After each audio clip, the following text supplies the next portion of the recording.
righty, let's get started. This is lesson number 11, and tonight we are in Proverbs 1. We're going to finish looking at 19, and we will probably go to about 21.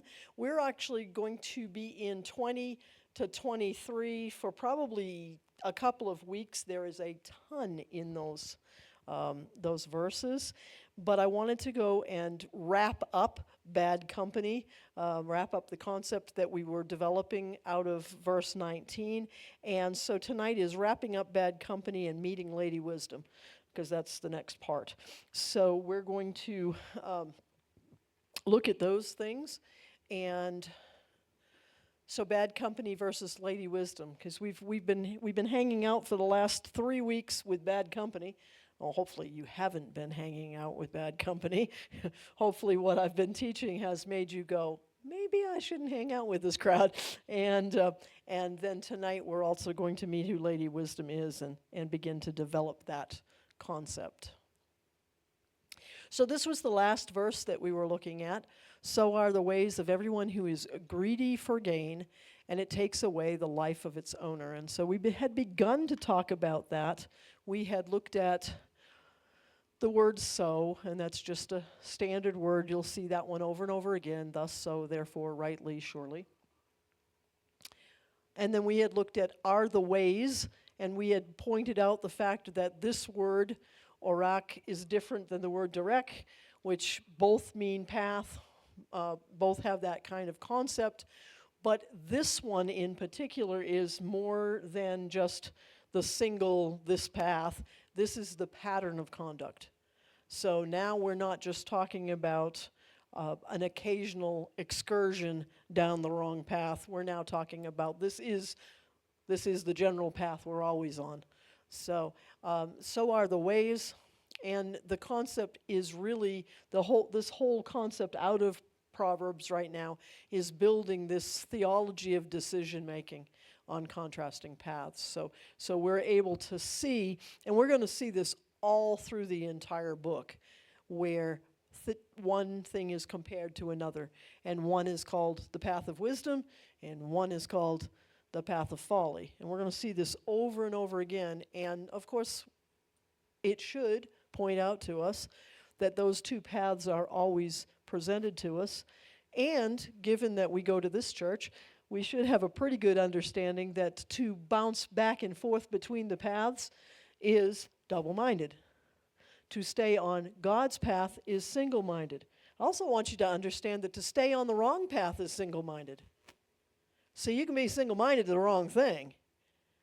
And there are people, and I think that's kind of what we're seeing with these ones that are considered the sinner, because it isn't about occasionally missing the mark. We're talking about people who have hardened their hearts, and now they're trying to entice you to harden your heart as well, to go down this pattern of conduct that is less than even remotely godly, and probably less than beneficial in any way to you. And it'll prove out to not be beneficial to them as well, which is, of course, what we see in these, or have seen in these verses. And so we looked at these just for a minute the other night. Do not set your foot on the path of the wicked or walk in the way of evildoers. That's very, very similar. That's Proverbs 4:14, and it's very, very similar to what we just read here. It's saying the same thing. Hey, you're the one who chooses to put your foot on this path, so don't do that. The path of the righteous is like the first gleam of dawn, shining brighter and brighter until the midday. Who wouldn't want to walk on a path that's well lit?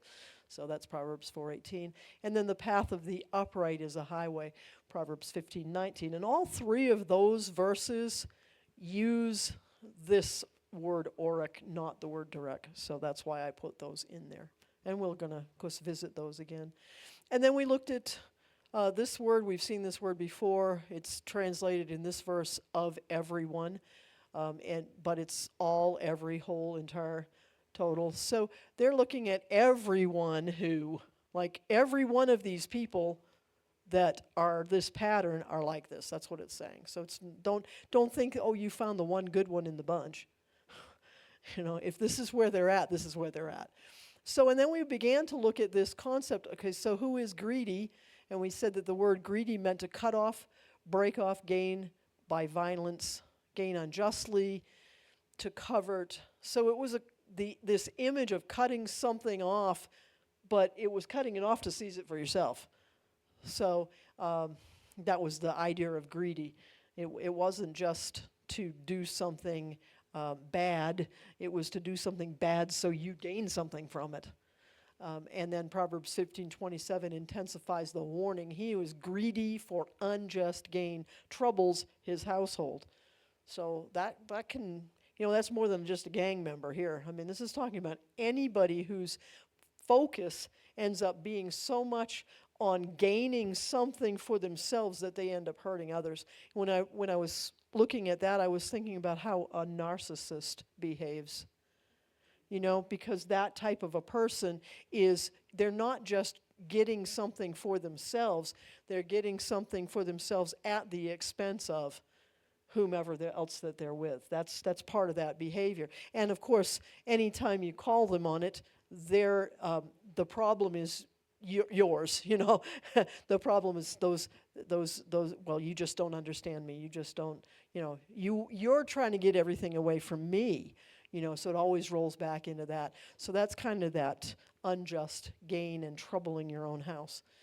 So, and then, but what I want to, and we're going to dwell on this for a little while tonight, so then the for gain part is the word betzah. So you'll notice that the two Hebrew words here, the first one was batzah, and this one's betzah. And so this is the concept of the gain, the profit. And again, it could be a good thing, but because, especially with these two words put together, it makes it not a good thing at all. So we're going to look at this a little bit. So betzah. This is actually a phrase that would be said in Hebrew. It still can be said in Hebrew. So it's not just biblical Hebrew. It's still a phrase that can be used. And it has the root idea of cutting off, breaking off for oneself, like plundering, taking gain unjustly, being greedy for profit or covetous gain. When Hebrew, so here's the point I want to make with these words.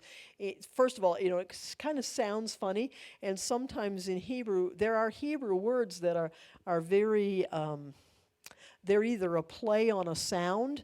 So there's a word in Hebrew for bottle, and the word is bakbuk. And if you think about pouring something out of a bottle, it goes buck, buck, buck, buck, buck, buck, buck, buck, right? There's that funny pouring sound. And that word when you say the word, it makes the sound the bottle makes. So there's all sorts of silly little things in this language where if you understand the play, or remember a lot of Hebrew, most of Hebrew for all these years was an oral tradition. It was oral. It was not passed down in writing. I couldn't take something and say, "Here's the lesson tonight. Why don't you read it?" Couldn't do that. So if you were to teach the lesson, I would have had to teach it to you orally, and you would have had to memorize every word I said so that you could teach it to someone else. That's what Torah learning was they memorized the first 5 books of the Bible. I mean, by the time they were 5 or 6 years old, they could quote all of that. No. we have trouble, I think I'll memorize Psalm 119. Really? You want to memorize that one? It's the longest chapter in the Bible. Why'd you pick that one? How about Psalm 133, Behold how good and how pleasant it is when brethren dwell together in unity. Let's just skip to the last verse. There's only 3. But we'll skip to the last verse. This is the place of commanded blessing. Okay, that's all we need out of that. We don't have to talk about Aaron's beard and all the stuff that's in between, right? Okay, well, that seems like, it seems like so much work for us to memorize things. But for them, that was part of normal life. This is just what you did. Remember, I told you a few weeks ago, there's a reason why it's called the Torah of your mother. because that's what you learned growing up. She'd be changing your diaper and quoting Torah to you. And so you just naturally began to understand that. And a lot of it was sung. They learned it with singing. And it's like, we if I say the ABCs, you all immediately in your head go, dee, dee, dee, dee, dee, dee. All right? I mean, the tune goes off in your head, and you don't even realize how attached the letters were to the tune. Well, they did things like that as well. But that's all, for the longest time, they didn't even have it in writing. And I've also told you before that when they did have it in writing, it was for the longest time just consonants. So it was around the 700s, 700 BC, when the Masoretes began to put what's called vowel pointing on the consonants. And the example that I use frequently on how, what did that do? What did it look like? So if you think about writing a word, we see this very often on license plates, where there's just consonants on the license plate. But you can look at those letters and you can go, oh, that must be, like if it was DCTR, what might that person's profession be? Doctor, yeah, exactly.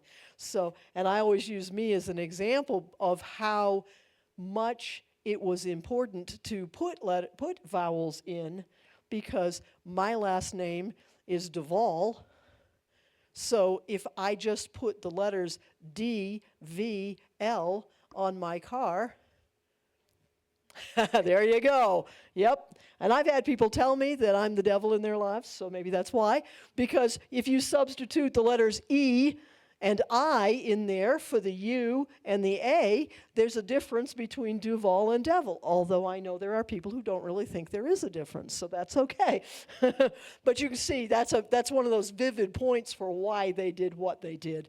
And kind of fun. Well, anyway, so with some of these words, what Hebrew does, it either has this sound play or it has some kind of a word play. And remember, we're actually in a book that we're in the longest book of Hebrew poetry when we're looking at the book of Proverbs. So there's much of it that doesn't look poetic to us because we're looking at it in English. But in Hebrew, it would look much more poetic. And this is kind of one of those places that comes out, because betza, kind of, yeah, that sounds like something they'd put in a poetry, as far as we're looking at it. But really the reason one of the main things that Hebrew does is it repeats words or the way the words are used to give an emphasis, to make it stronger. In Greek, when we see Jesus say, "Verily, verily, I say unto you." Why did he use two verilies? Because he's saying, surely, surely, I'm saying this to you. Like, hello, listen up. I'm saying, this is stronger than just, okay, you need to listen to me. This is, you really need to listen to me. There's an emphasis on this. And, well, why would he have used that pattern? I wonder if it's because he was a Jewish theologian. I wonder if it's because he was a Hebrew rabbi. See, we think of Jesus as a Christian. He wasn't a Christian. He was a Jewish theologian. He thought about God from a Jewish perspective. He spoke about God with the Hebrew language. So this is the cultural underpinning of the scriptures that most of the time we only look at in English, and we look at it from such a Western mindset. We don't look at it within the culture, so we don't understand that. So that's a lot of what I end up putting in here, and that's really why many times it takes a long time to get through a place, because I know that there are that what comes up in your mind when you see a word is your own experience, your Western mindset, not understanding it from the Eastern mindset, from the cultural setting. And there's more depth to it when you realize that it was a very real word for that time that they would have understood. Plus, when you look at it in our time, it still means something, because the word is living and sharper than any two-edged sword. So there's so much more than what there usually is. 20 minutes. There's so much more than what we would realize. And most people who call themselves Christians are very surface in their level of understanding it. And so much of the difficulty that a person has in connecting with God is really the fact that they just don't understand what's being said to them.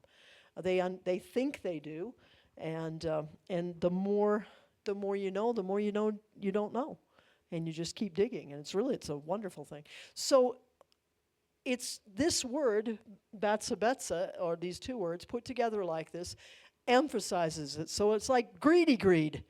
Not just your average greed. This is really greed. Okay. This is really grasping for gain. Like, well, if you gain something, don't you have to grasp it? Well, yes, you probably do, but this is really grasping to gain. This is not just profit, but this is unjust profit. So this would be like, instead of charging a nickel for a piece of candy, we're charging a quarter for the same piece. Oh, wait, that's what we do. I remember penny candy.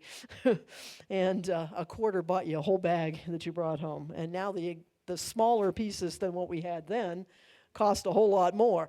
I wonder if that's unjust profit. Well, no, prices have gone up, et cetera, et cetera, et cetera. But this is the concept that's there. Plundering for selfish advantage. Okay, now, personally, I can't think of plundering as being anything but for selfish advantage. But when you read the scriptures, we know that there were times when God told his people to plunder a nation. So he had reasons for why they were supposed to do that.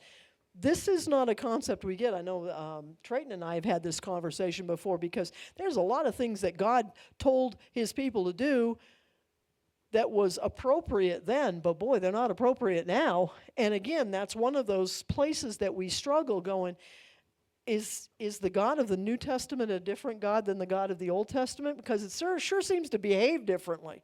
Well, not really. Again, if you understand culture and what was going on and how the process of times happened, you can't just take why, okay, well, it was okay to, what Samuel told Saul to kill every one of Agar's troops and kill all the sheep and kill all, right?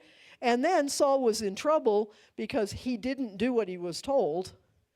I mean, but I spared, he said, I spared the best ones. Like what was wrong with that? I mean, I kept all the really nice looking women. I kept all the really good sheep.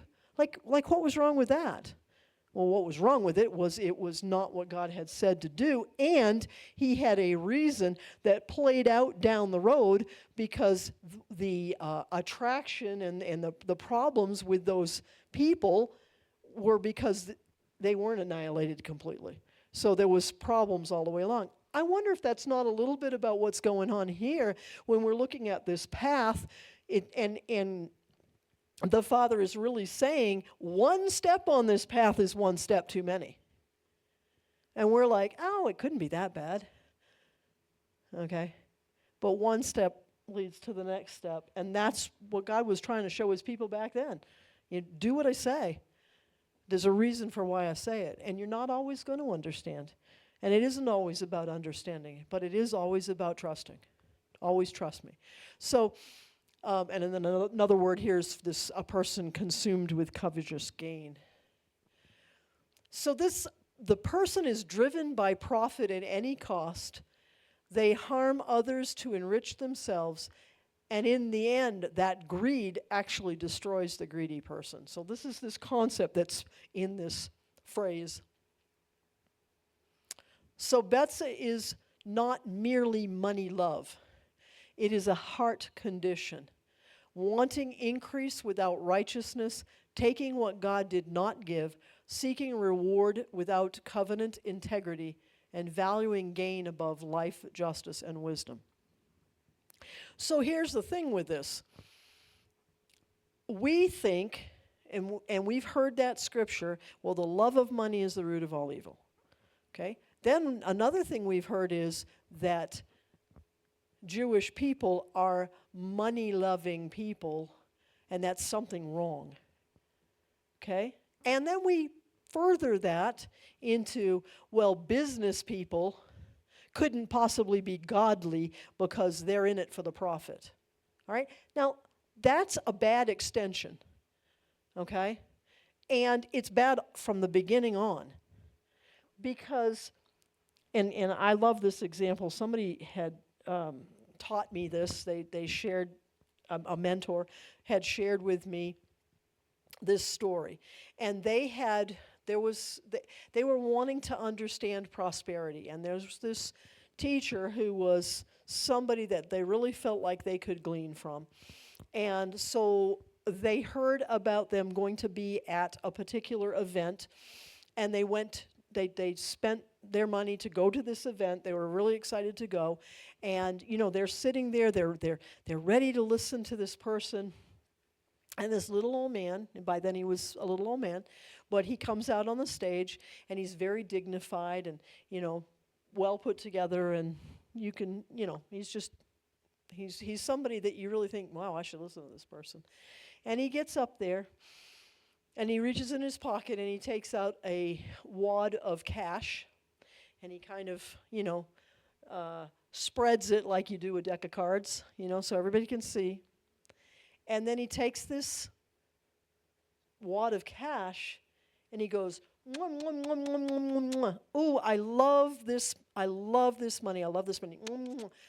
And of course, everybody who's come to hear this wise man talk about prosperity is just sitting there going, ugh, because they've been taught against loving money, and they think that that's what he's saying when he says this. So it's kind of like, and then he goes, now before you all turn off and don't listen to me anymore, because he could hear the groans, but before that happens, what if, and then he puts a picture up, and it was this cute little boy, and he said, what if I brought my grandson out here on the stage with me, and I went, oh, I love my grandson.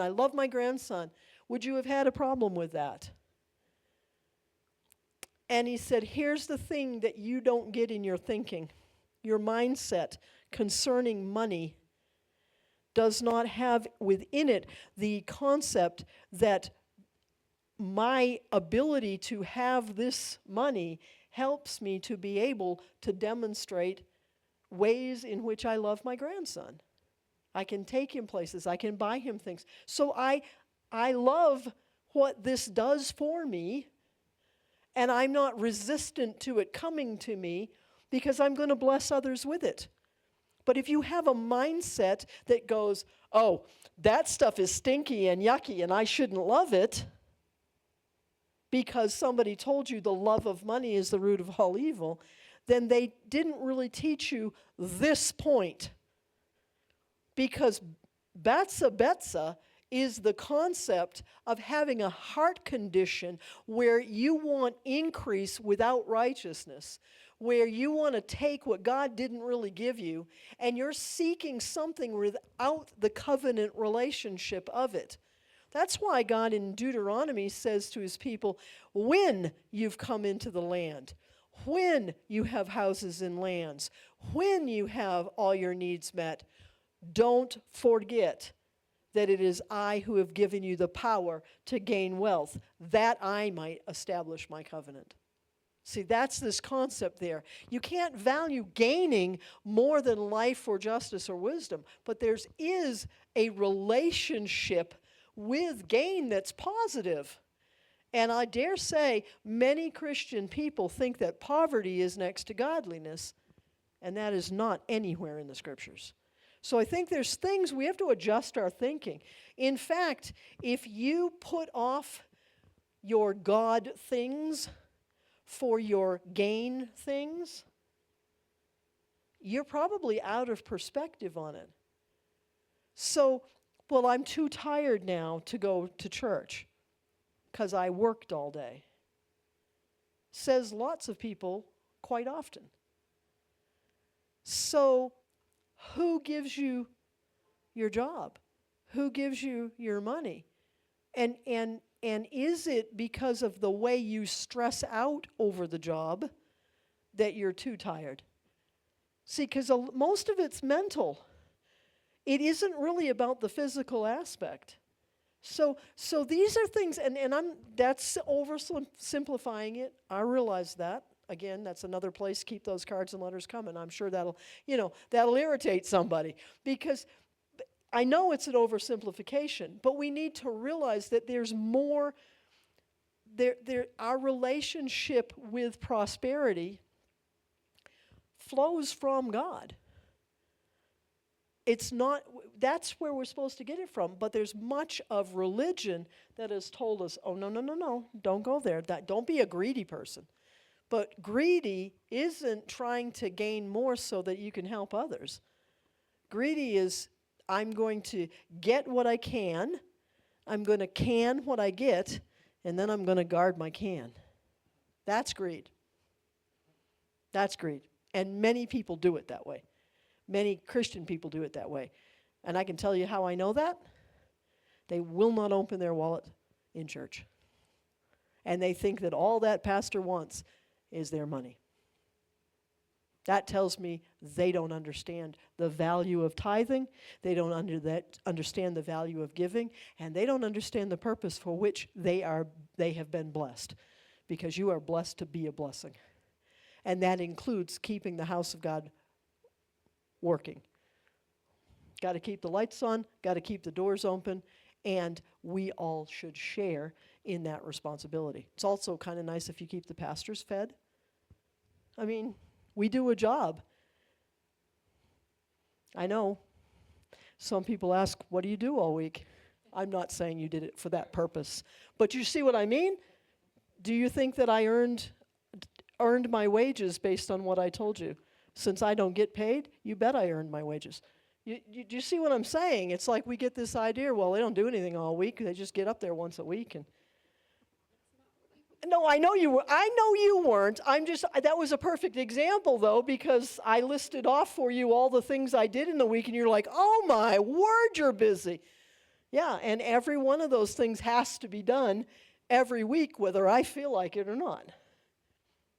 It's not, just like if Landon decides he's going to go to work and he's going to sit there and he's not going to bother to weld, that's probably not going to be a real good day for him, right? And any one of us. Gail can't go to her job and decide she's not going to answer the phone today because she doesn't really feel like it. I know it's my job, but I'm not going to because I just don't really feel like talking to anybody. Oh, that's going to work well, right? When Lori was a sheriff, I really don't feel like chasing anybody, arresting anybody. I'm just going to sit in my patrol car and drink coffee and eat donuts because that's what they think the police do anyway, so the sheriffs might as well.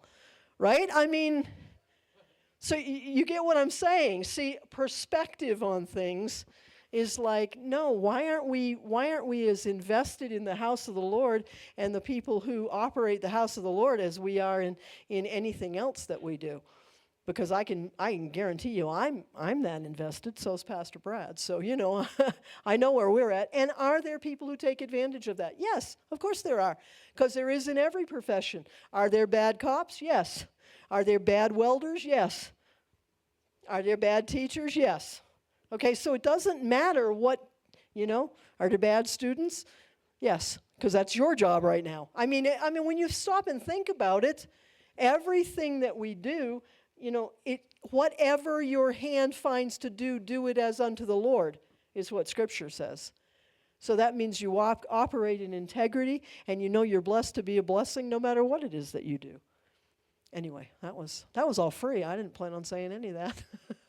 So if someone said betsa today, it could mean they're saying, well, that person is greed-driven gain. They're getting greed-driven gain. Or they're profiting by any means. Or they're corrupt, they're increasing corruptly. or they're selfishly grabbing stuff. So that's what that phrase is saying if you ever hear it anywhere. So then the next word, and I'm going to go back and finish this point here in a minute, but the next word is,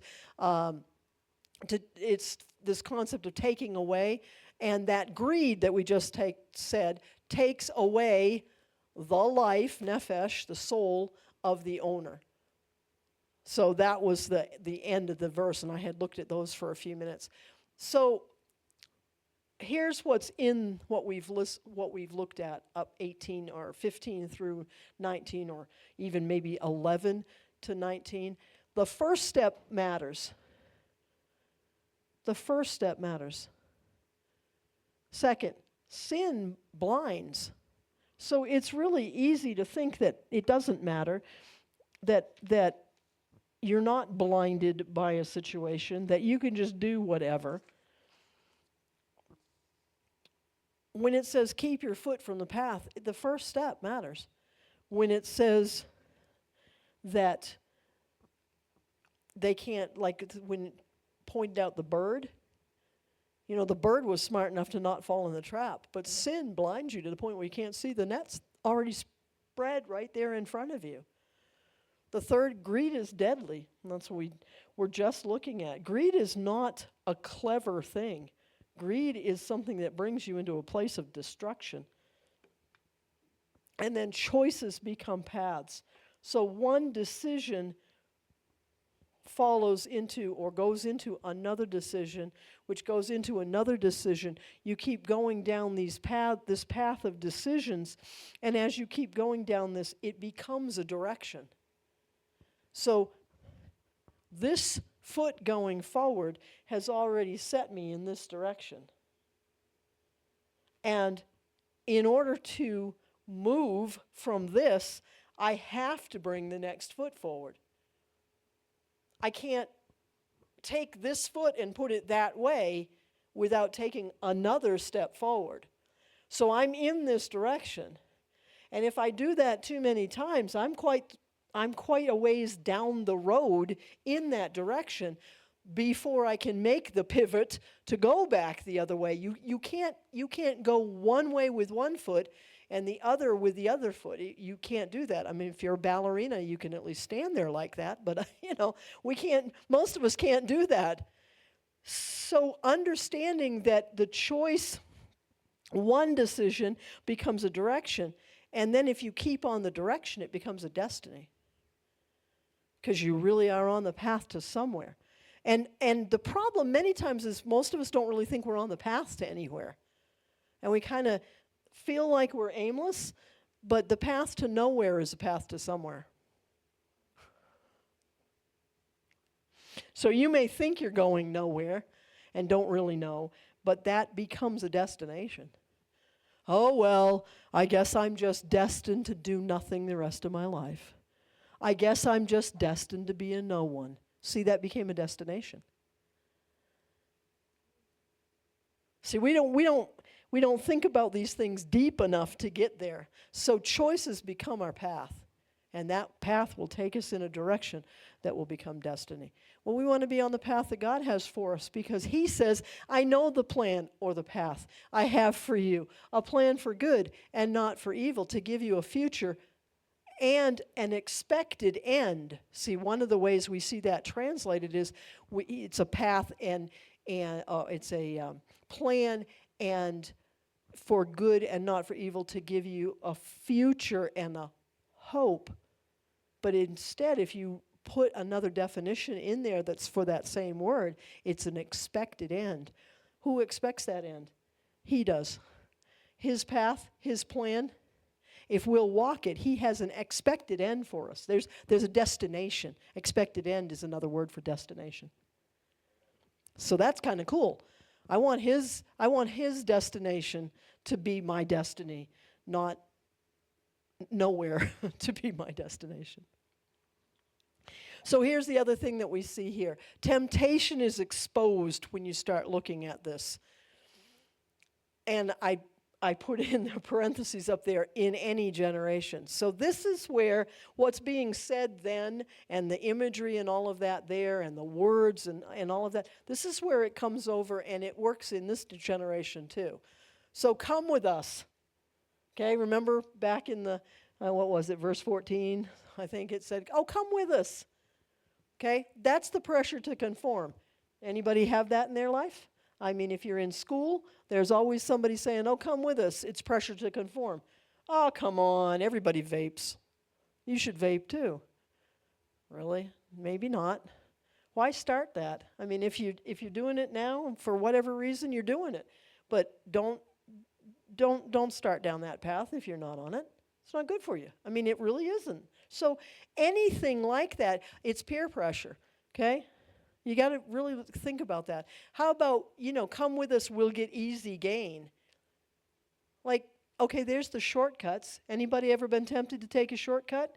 If Landon takes a shortcut in welding something, it's an unstable weld. And it's dangerous. If he's welding a vessel that has to have a certain level of pressure in it, and he decides, I'm going to take a shortcut on my weld, that thing's going to blow up. And thankfully, they have a checks and balance system where they x-ray the welds to make sure there was no shortcuts taken. But it's very easy to make a nice, bright, shiny, pretty looking weld on the outside and yet have it be shoddy work on the inside. Is that not correct? Yeah. So see, the shortcut isn't easy gain. Man, I finished that job in 10 minutes. It was supposed to take 10 hours. Yeah, well, I don't want that vessel being anywhere that I'm around. And of course, neither would QA. So it'll be, it won't get, but then that's the next one. Nobody will know. See, nobody will know. I'll make it all nice and shiny on the outside. That's hidden sin. In that case, it's hidden danger, right? I mean, but do you see how these apply to our lives? Not just whether you're this kid trying to figure out which path to go on, but any given day in any of our, I won't bother to report what that kid did. It's not that big a deal. Besides, they never do anything about it anyway. It'll save me a lot of paperwork. Really, that's hidden sin. And everything else that was said there may well have been true. They may not care. They may not do anything about it. But why should you drop your integrity? The temptation is for you to not be integrous. Will profit. That's a false promise. No, you'll redo the weld or you'll get fired. I mean, is that profit? See, but in the moment, I'm tired today. I don't feel like it. Oh, too bad. It isn't an option. See, we make things options that aren't really options. They lie in wait for their own lives. So there you go. There's the consequences. There really are consequences to our actions. There's consequences to our lack of integrity. And it really doesn't matter what generation it's in. So I saw all of those things there. And here's some modern examples of this. Scams and frauds. And that's somebody trying to lead somebody down a path. And do you know how many companies there are that do scams and frauds? Do you realize that those people who call you up to scam you aren't alone? There's a company they have a company of people who are trained to be a scam artist. It's not one person.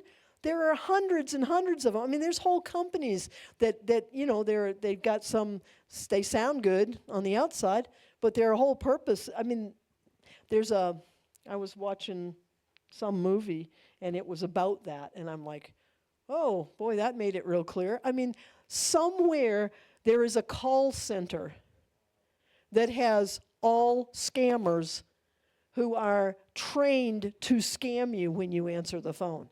It's a business. They pay people a lot to do that, but they don't pay them enough to go to jail, I wouldn't think. But they think so, or they wouldn't be doing the job, right? Corporate business deals. Corrupt business deals, not corporate, although it could be. But anyway, corrupt business deals. I mean, I know people who've had their life savings swindled away by some business deal that somebody talked them into. Gang pressure, right? I mean, gangs are all over the place. Manipulative relationships. Remember I mentioned the narcissist? That's like one of the highest forms of manipulation that's out there in one of the most intimate of relationships. I mean, you can have a narcissistic relationship, a manipulative relationship with anybody, but the worst one, I think, is when it's in your own home and nobody else ever sees it, and that person is completely different when they're outside of the home than they are when they're inside of the home. And you look like an idiot every time you talk because they're gotten really good at making you look that way. Okay? But isn't that a modern example of this verse? You got coerced into marrying the person.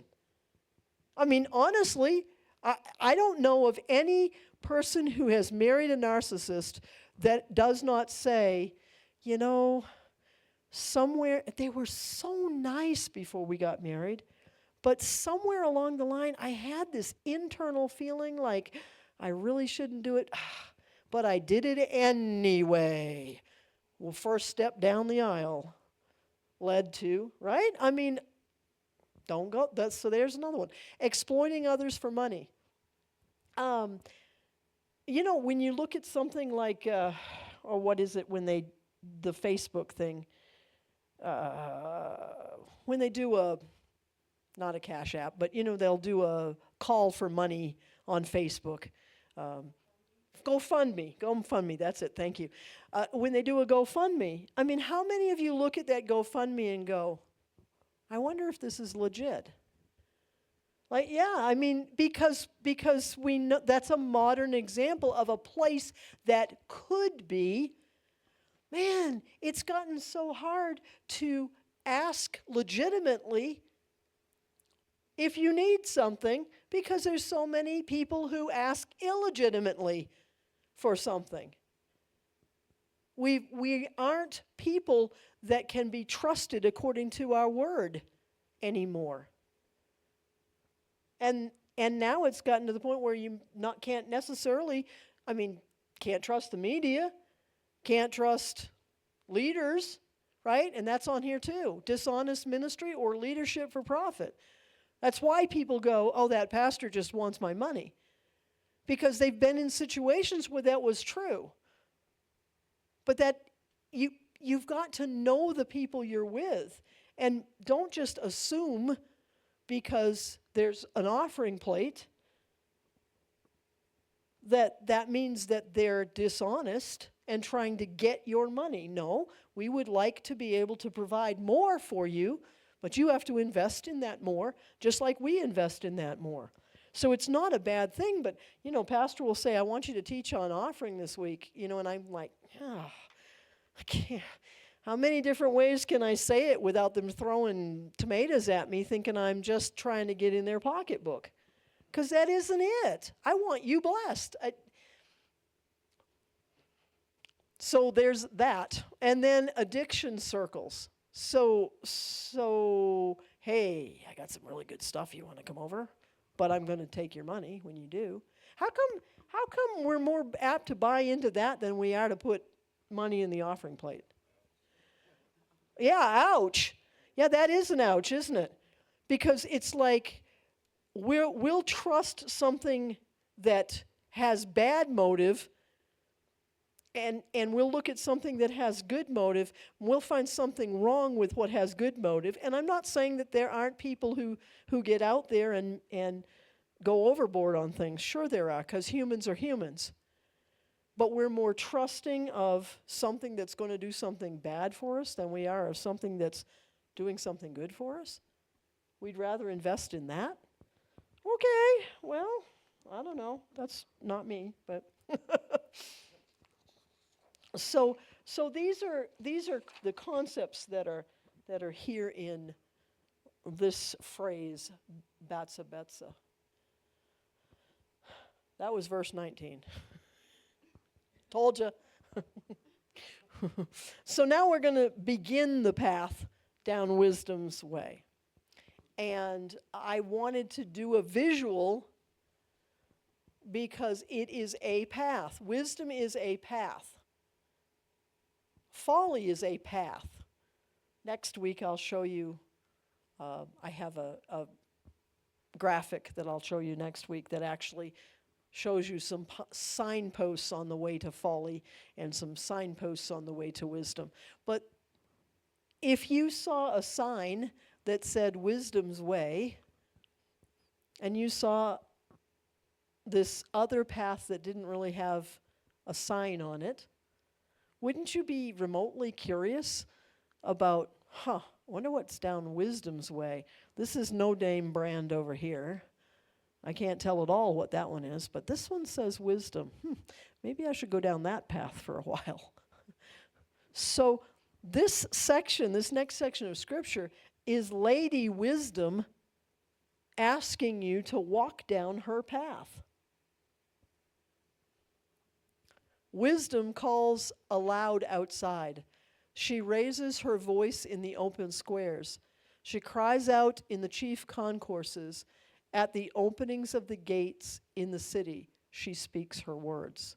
So this is kind of a little picture up here for what I envisioned this to be as I told AI what I wanted. But I mean, think about this. I mean, if you saw a person saying wise things, wouldn't you even think maybe, well, let's listen for a while? You'd be drawn. And this was the method of passing out information at this time. They weren't going to put it in a newspaper. There weren't any. They were going to stand in the street and say, hey, come over here, I got something. Have you ever been in a place where, the Ginsu knife man is there and he wants to sell you a knife, but he'll give you a free paring knife if you'll listen to his 5-minute spiel? Right? We've all experienced that. That was the norm in this day. Come, listen to me. I have something to share with you. Let me tell you about whatever. And that's what they would do. So that's kind of a little graphic to give you a visual of it. Some of what gets said in these verses right here are so germane to that time period that using words like concourse and city and gates and all of that, you're only going to picture that according to what you know in English. So I wanted to show you some of this. So wisdom in this case, and we've looked at wisdom in the Greek before, but this is wisdom in Hebrew, and it actually is the word wisdoms. It's actually plural. And sometimes in Hebrew, not only is it plural, but it's also feminine. Okay, so the word itself carries gender, and it carries the aspect of being plural. So it's really the word we would translate it wisdoms, not wisdom. But the reason it's plural is not because there's more than one of them, like what we think, but it's because it's emphasizing the fullness and the diversity and all the different expressions of God-given skill for righteous living. So you'll remember I've said before, wisdom is knowledge applied. So that is one definition of it. But in this case, it's looking at, wisdom is a God-given skill to live rightly. In this case, it's more than just knowledge applied, because at least knowing about something and applying it does help you to walk in wisdom. But is that more than earthly wisdom? So I can give you earthly wisdom concerning something, and you could apply it. But is there more? But wait, there's more. There's always more. And so with wisdom, there is that aspect of things. would you say that it is wise to play football in the middle of the highway? That's not wise. Okay, now do you know that because you've tried it? Hopefully not, because you're here, so probably not. Do you know that because you read something somewhere that said, don't play football on the highway? No, you took knowledge of traffic patterns and knowledge of playing football, and you put those together with the idea of doing that in traffic, and your brain popped out something wise that was, don't go there. Okay? But that's earthly. God didn't have a whole lot to do with that, except maybe he gave you enough sense to come in out of the rain or stay off the highway when playing football. But you can see what I mean. That's earthly. Okay? So, but there's more than that, because is playing football in the highway, is that righteous or unrighteous? I guess if you look at it from the aspect of, well, if I do something that stupid and I put myself in danger, then that's unrighteous. So I guess you can stretch it to that, but don't you have to know the value of human life in order to make that determination? So if you have no sense of value of yourself or others, then could you think that playing football in the street might be fine? So there is a godly aspect to understanding, wait, I value life too much to do that. So why do kids do that sometimes? Because they haven't gotten to the point of valuing life. They've still got the idea that, well, I'm invincible. And besides, those cars will stop for me. So you can see there's an extension here with wisdom. So yes, it's knowledge applied, but it's more than that, because it's the God-given skill to live rightly. And this is what she is saying. I am this. You've got to have a relationship with me in order to know this part of it. See, you can do it just by earthly, but there's more than that. So here's another thing that we see in this, and we'll explore this much more next week, and this is just a beginning of an overview with it. But there's something called personification. And in Proverbs, in this section of Proverbs, the personification is that a concept, wisdom, is made into a person. So in literature, often we use personification because we want to give a concept or an entity that does not have human characteristics. We want to apply that to them because we're going to understand the concept better if we can see the person. So if you can picture the person, Lady Wisdom, and her characteristics, you will understand wisdom better because you have a visual instead of it just being a concept. So wisdom's just a concept to us. But what we're going to find through Proverbs is we're going to find the person of wisdom developed. Is it a real person? No.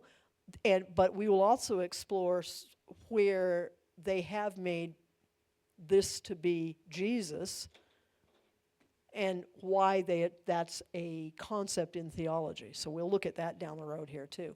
But for now, let's just see that in Proverbs 1, 20 to 23, which is where we're going to hang out for the next week or so, this lady is a preacher proclaiming truth in the public square. That concept right there has all sorts of things we're going to unpack, because there are many who say women aren't supposed to be preachers. This is one of the places you see her very definitely preaching, and we'll talk about where I'm going to bring in some stuff about that. So we also see her as a builder establishing stable structures. You see this in Proverbs 9, 1 and in 14:1. So that's a different concept for us in our day, because typically we don't think of women as the builders. Okay? And she's also a hostess, inviting the naive to her feast of life, and you'll see that in Proverbs 9:4-6. So that one, we probably can handle that concept easier than the other two. So we'll look at them. And then she's going to call aloud, and I'm just going to just briefly tell you that this word calling aloud isn't a sullen voice. She's not out there going, "You better watch out. You're all going to hell." Okay, I mean, this is what she's saying. She's presenting in such a way that people want to listen to her. And she's saying it with joy. She is wisdom. Wisdom is not, wisdom is joyful. So that's a concept that we'll unpack. And then we're going to unpack, and I just want to, as we close tonight, I want to show you this, but we're going to unpack the idea of out and street and open place, because there is such a difference between the ancient dwellings, the way that houses were, and they opened into an open place, but that open place was surrounded by the house. So places had an inner courtyard, and that's the place where they would cook, and that's the place where they would play, and that's where most of the daily activities took place, in this inner court. And the house that you see around it and all the openings to the house and everything, they opened into the court. And there was only usually one way into the house, which wasn't into the house, it was into the court. So people didn't just waltz on through. They came in and they were seen before they were ever really in the dwelling, because the dwelling was a place of safety. So when Scripture talks about going outside, it's talking about going from a place of safety to a place of potential danger. And this is why this importance between when this young person goes out from the home, they are going out from the safety into the realm of all sorts of possible danger. And Father is wanting to prepare them for being outside the house. And I'm going to make a connection probably next week to this concept and our being back in the heavenlies in ascension, because our home is the heavenlies, and that is our place of safety. And when we are functioning in our earthly reality, we are functioning in the place where we need to be functioning in the wisdom that keeps us from hidden danger. So we'll unpack that next week. So thank you for being attentive this evening.